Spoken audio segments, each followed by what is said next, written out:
Hey YNR fans! Waving hand, welcome to YNR Trends, your go-to spot for the juiciest Young and the Restless updates, shocking spoilers, and all the drama you can't stop talking about. From surprise returns to scandalous twists, we break it all down for you, every day. So grab your coffee, hit that subscribe button, and let's dive right into Genoa City's hottest gossip. Claire snaps on Kyle after Victor's unsettling revelation, and Holden threatens Audra. Monday, September 8, 2025, today on The Young and the Restless, Victor informs Claire of his bargain with Kyle, Billy offers Sally a unique gift, and Kyle seeks assistance from Victoria. Claire stops by Newman to tell Victor that she has just cleaned out Cole's office. The conversation takes a turn, and she reveals she's attempting to strike a balance in dealing with those who harm her without intending to. When Victor assumes she's referring to Kyle, she informs him of her boyfriend's confession regarding Nice. Claire argues that Audra is constantly rubbing it in her face, which makes her question Kyle. To make matters worse, he proposed. It appeared like he was attempting to cover up for his mistakes. This makes her wonder if her grandfather was correct about him all along. Victor understands her concerns, but is perplexed because Kyle passed the damn test. Claire is surprised when Victor mentions a deal Kyle made with him that convinced him he was trustworthy. Claire is unaware of this, and she attempts unsuccessfully to obtain more information from her grandfather. None of this feels right to her, not the hasty proposal or the mystery transaction. Victor tells her to talk to Kyle and then listen to her heart. At Crimson Lights, Esther makes Victoria's coffee exactly how Cole liked it. Kyle spots her while searching for Claire. Victoria believes that her daughter's absence is probably for the best. He wonders if she's against him now.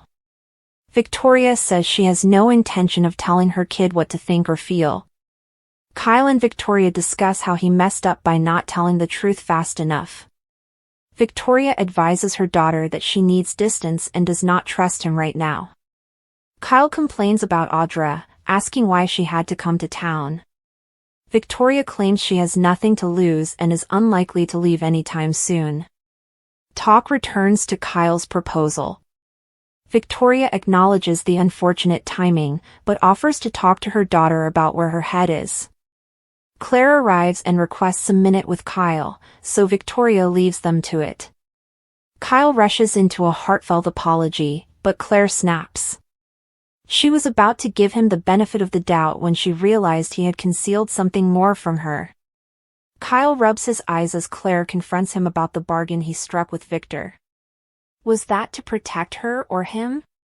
At Society, Sally is discussing launch plans with Audra. She is optimistic that their careers will go to the next level. Audra is pretty depressed because she can't stop thinking about how her Vibrante plans failed. She tries to reassure Sally that she does not need to worry, but then goes on a rant about Kyle and how nothing is her fault. She claims Claire had her claws out when she called her a maniac. Sally eventually has to calm her down since she is whirling. Her pal promises wonderful feelings tonight. The boss decides to segregate the visitors so that Audra can avoid Kyle and Claire. Audra suggests that they bar Claire in case she attempts to poison her. Sally has to be reassured that she will not be clawing anyone's eyes out. She just wants to prepare to amaze people tonight and stop talking about payback. Sally arrives at Billy's house with her dress in hand, and they envision how stunning they will appear as the party's power couple. She asks if he can coax Audra out of her funk. She's terrified her right hand may start hurling chairs at the event. Billy does not like the sound of this. He believes Audra should get over herself. Before she can hydrate and wash her hair, Billy hands Sally a gift, warning her that it is only a loaner, the brooch Catherine gave to Delia. Billy claims it will bring her luck. Well, Delia's luck was not that good, just saying. Sally, honored, hugs Billy and expresses gratitude for his trust in her. He's proud of her and believes that tonight will be fantastic. Victoria enters her father's office and they discuss, what else? But Kyle and Claire. She is astonished that her father still approves of Kyle and supports Claire's ability to make her own decisions, adding that he never treated her with the same respect. She is nearly jealous. Nonetheless, Victoria believes it is premature for Claire and Kyle to marry. Switching gears, Victoria declares that Audra must leave. Victor agrees. She's clearly overstayed her welcome. Victoria asks, "So, what can we do?"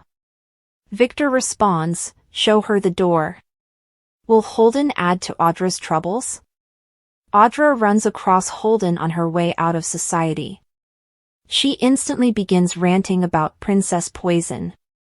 He orders her to leave Claire alone, but his ex continues to trash the Newman and criticize him for believing he has a chance with her.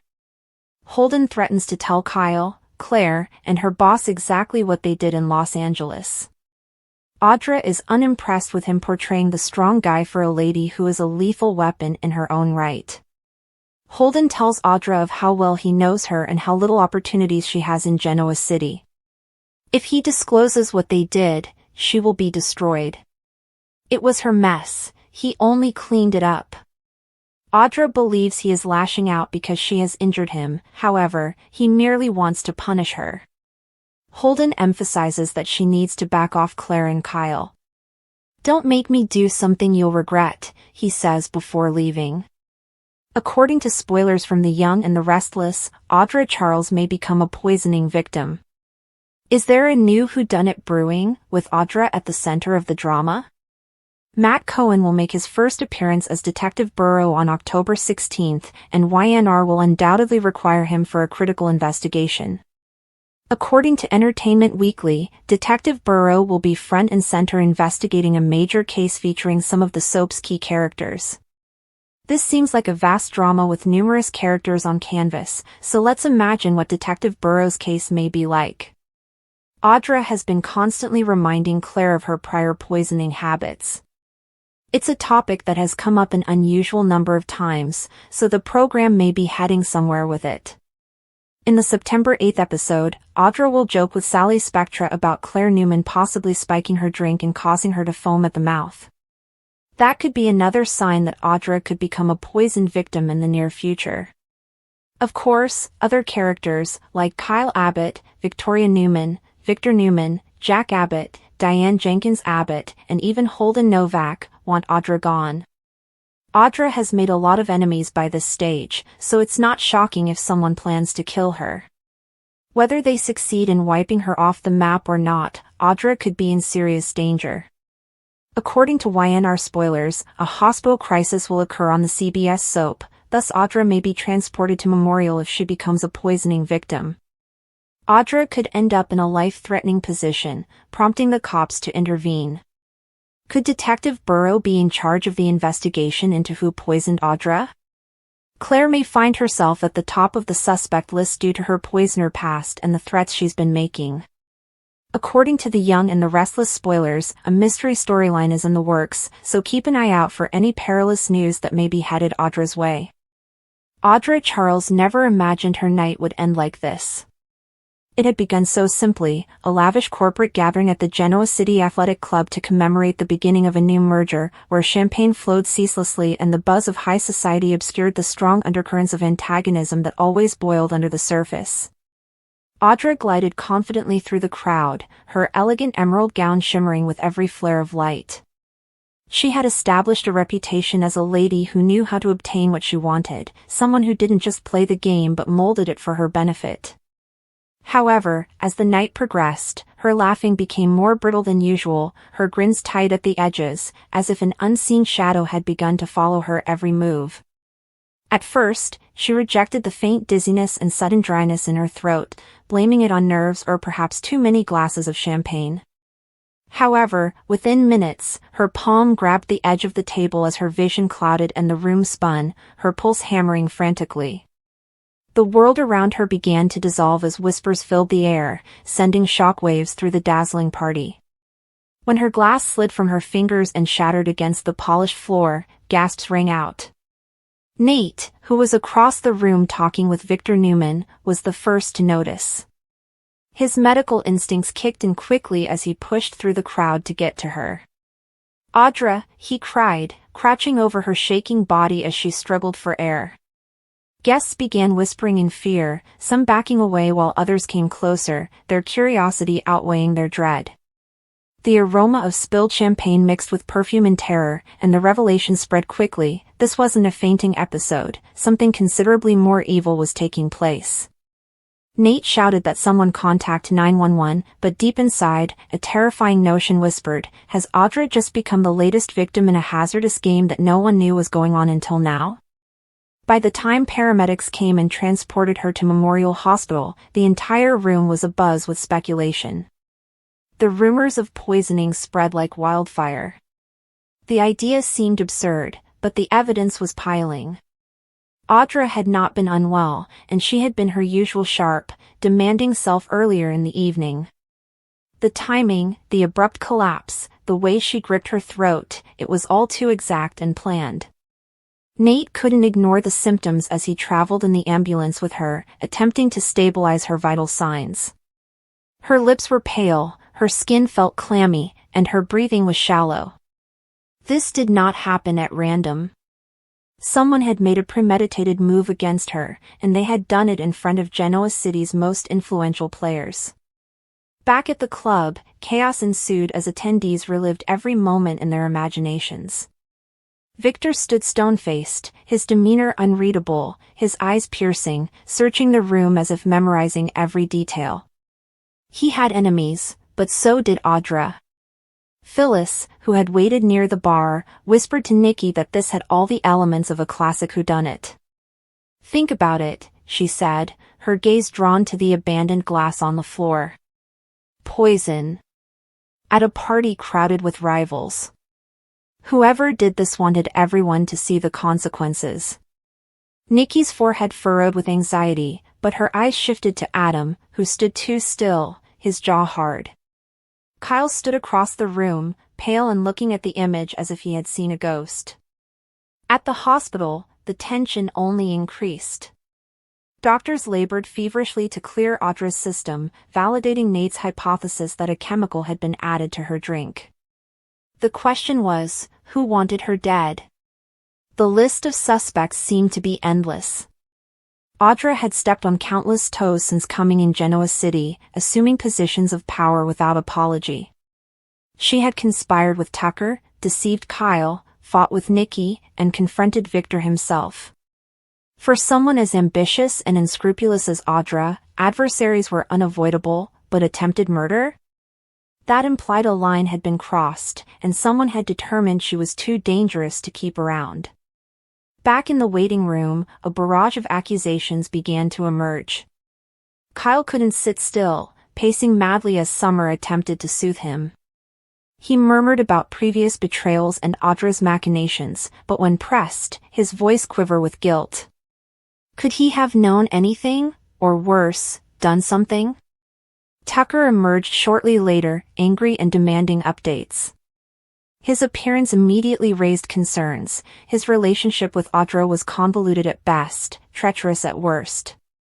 Some said he had gotten tired of her incessant power moves. Others questioned whether their so-called partnership had deteriorated beyond repair. Victor, ever the tactician, said little while observing everything. His mind worked carefully to examine motivations. Was this about business? Revenge? Has someone acted out of jealousy, fear, or desperation? He was well aware that in Genoa City, alliances changed like sand, and devotion could be purchased or lost in an instant. He also understood that poison was not the weapon of the foolhardy. It requires preparation, precision, and patience. Whoever created this intended to send a message. As Audra lay unconscious, torn between life and death, visions of her previous decisions appeared to haunt her. In her frail state, she remembered the faces of those she'd wronged, Kyle's bitter gaze, Tucker's rage, Nikki's contempt, and even Nate's moments of disappointment. They blended together in her thoughts, like phantoms around her bed. If she awoke, would she recall anything useful? Did she observe who brought her the poisoned drink, or was the attack so subtle that she didn't notice until it was too late? Detective Chance Chancellor was quickly on the scene, arriving at the hospital with his customary mix of calm and resolve. He wasted little time interrogating the people who were closest to Audra that evening. His queries struck deep, exposing connections that others preferred to keep concealed. Kyle became defensive, Tucker stonewalled, Nikki's patience went thin, and Adam's sneer made him appear even guiltier. Chance knew better than to jump to conclusions. Every suspect had a motivation, but the approach indicated something more complex. He had the glass retrieved for testing and questioned the catering staff. Nonetheless, everyone saw this was more than just a server error. This was intentional, personal, and chillingly clever. The news of Audra's poisoning swept across Genoa City by dawn, dominating every conversation. The media seized on the story, labeling it a real-life mystery involving the city's elite. Social media was buzzing with hypotheses, each one more dramatic than the last. The whispers portrayed Audra as both a victim and a schemer who had finally found her match. However, those closest to the mayhem were not as eager to discount the facts. Someone among them had crossed a line, and the consequences would last for weeks, if not months. Victor saw it as a question of control. If Audra was targeted, could his family be next? Kyle was filled with shame and fear. Had his involvement with her triggered the event that led to this moment? Tucker, however, was filled with mistrust, convinced that someone was plotting to frame him. Nikki and Phyllis, both perceptive enough to spot patterns, worried whether this was just the start of a much bigger, deadlier game. As Audra's condition improved significantly, whispers of her regaining awareness filled everyone with both hope and dread. Will she name her assailant? Or would she use her own near-death experience to change the game in her favor? Audra was no stranger to playing the victim when it served her purpose, and others believed that even if she knew the truth, she would twist it to gain an advantage. What no one could refute was that the poisoning was not random, and it was not complete. Whoever planned it had betrayed their hand, but they remained concealed in plain sight. Genoa City was rocked, caught up in a horrifying new whodunit in which every ally was a suspect, every toast a potential trap, and every lingering glance another piece of a puzzle that would be difficult to unravel. The living area at the Newman Ranch, which is generally defined by its intimidating vastness and the icy glare of expensive materials, appeared to contract. The air, which had hitherto just been climate-controlled, became thick and heavy with the mental fallout of Victor Newman's perfectly delivered revelation. It was not an angry bomb, but a surgical attack, a single sentence delivered with the calm, devastating accuracy of a scalpel slicing precisely into the arteries of a marriage. The aftermath of this verbal operation was not silence, but a terrible silence that rang with the sound of things breaking beyond repair. In this silence, the focus moves from the creator of the mayhem to its epicenter, Claire Grace, a woman whose hard-won sense of self and belonging has just been publicly dissected by the man she has come to love as a grandfather. Her outburst, a violent shattering of her sanity directed at Kyle Abbott, is the unavoidable result of a seismic pressure built on a fault line of betrayal, identity crisis, and the toxic legacy of family secrets. Concurrently, in another area of Genoa City, a new kind of threat is being expressed, one born of a more familiar, protective wrath, as Holden Abbott warns Audra Charles. These two instances, though geographically apart, are inextricably linked, generating a diptych of consequence that delves into the ruthless arithmetic of loyalty and the desperate, often destructive, lengths people will go to safeguard what they believe is theirs. To grasp Claire's total fracture, first consider the frail architecture of her newfound peace. She arrived in Genoa City as a phantom from the past, a weapon manufactured by Jordan to inflict maximum pain on the Newman family.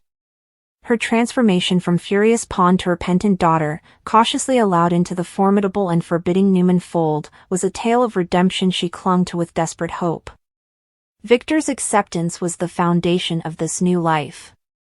His harsh, often manipulative patronage meant more than just shelter, it was validation. To be a Newman, even a minor one, forgiven by its patriarch, was to be protected from the chaos of her past. She had been grafted onto the family tree, and for a while, she thought she belonged. This meticulously crafted identity was her entire universe. Victor's revelation, the truth about Kyle's original reasons for pursuing her, demolished this universe in an instant. It wasn't just the information itself, that Kyle had been entrusted with eavesdropping on her, but also the context in which it was delivered. Victor weaponized this knowledge not to protect Claire, but to demonstrate his authority, reminding everyone in the room, especially his fractious family, that he is the ultimate puppet master, the keeper of all secrets, and the last arbiter of reality. He exposed Kyle's betrayal in the pursuit of power rather than justice. Claire felt completely humiliated sitting in that room. It was a twofold evisceration, first, by Kyle, whose every sympathetic glance and murmured comfort was now retroactively poisoned with the suspicion of being a staged performance. Second, and probably more deeply, Victor's act of truth-telling constituted the ultimate breach of trust. He demonstrated that her position in the family was conditional, that her sense of security was an illusion that he could dispel with a single sentence, and that her emotional well-being was a minor factor in his greater strategic games. In that moment, she was no longer his granddaughter, she was once again a pawn. As a result, Claire's outburst is more than just rage at her lying husband. It is the cataclysmic failure of a psyche that has been pushed beyond its capacity. The wrath she unleashes at Kyle is pure, unfiltered, and terrifying because it comes from a woman who has not been created. Every fundamental aspect of her life, her marriage, family, and history, has been exposed as a fabrication created by others. Her perception of reality itself is brought into doubt. She sees Kyle as the most intimate creator of that fake world. His face represents the love she thought would save her, but it has now been distorted into the mask of her biggest betrayer. Her verbal and physical outbursts are a primal attempt to externalize the underlying trauma. It is an act of self-defense against the individual whose presence causes the most severe discomfort. She's attempting to expel the poison by assaulting its source, screaming into the void that has suddenly opened underneath her in the hope that the sound would fill it.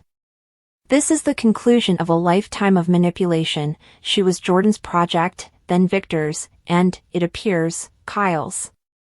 Her eruption is the first genuine, uncontrolled act of her recent life, a sad and catastrophic authenticity, but an authenticity nonetheless.